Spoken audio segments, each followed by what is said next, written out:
రొట్టె పెంక చపాతి చపాతి ఫ్రెండ్స్, ఈరోజు మా ఇంట్లో చపాతి చేసుకుంటున్నాము. సాయంత్రం మా ఆవిడ పిండి పిసుకుతూ ఉంది.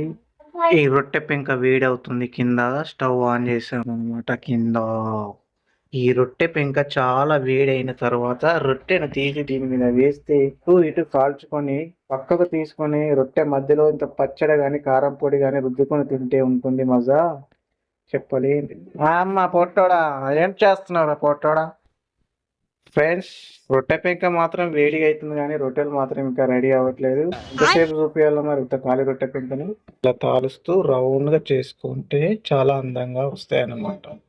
చూడండి ఫ్రెండ్స్, ఎంత మంచిగా చక్కగా రౌండ్ గా చేస్తుందో పూర్తిగా. చూసారా ఎంత చక్కగా వచ్చిందో రొట్టె? వావ్, అమేజింగ్, జింగ్ జింగ్. ఇటు కూడా కార్నర్లకు మొత్తం రౌండ్గా వచ్చింది. ఇటు కూడా అటు ఇటు పోలేదు. ఇలా ఇలా పొడి దులుపుకొని ఇట్లా ప్లేట్ మీద వేస్తే నేను ఇది ఇలా తీసుకొని ఏంది డాడీ ఇలా అరచేతులు వేసుకొని అది దోశల పెంక ఇట్లా ఇలా పట్టుకొని ఇలా వేయాలన్నమాట. ఇప్పుడు రొట్టె కాల్చే దాని మీద రొట్టె కాల్స్తే మంచిగా వస్తాయి కానీ దోశలు వేయించే దాని మీద రొట్టెలు వేస్తే వస్తాయా చెప్పు? మీరే చెప్పండి ఫ్రెండ్స్. కట్టెల పొయ్యి మీద ఉంటే కట్టెల మంట వస్తుంది కానీ గ్యాస్ ఏంట్రీ చూడండి. రొట్టెలు చేసే దాని మీద రొట్టెలు వేయాలి.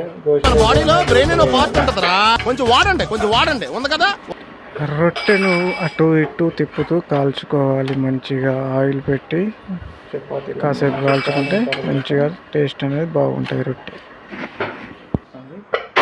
ఆమె గ్లాస్తో వెరైటీగా చేస్తుంది. Variety glass. అందరు కూలతో చేస్తే గ్లాస్తో చేస్తుంది. ఇది పోగో కలర్ చేయాలా? కలర్ చేయాలి, కొన్నేలు చేయాలా? చెయ్యి. కొన్నేలు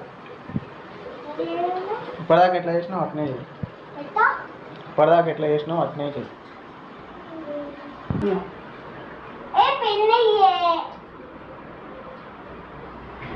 పిండి కాలే నేనాలంటే చపాతి పిండి.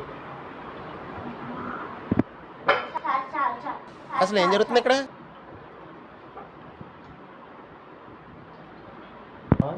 కారు మరి ఏంటంటే గట్లా చేస్తున్నావు చేతులతోటి? కారు ఈ చేతులతో ఎత్తుకొని కొన్నేలు చేస్తాను.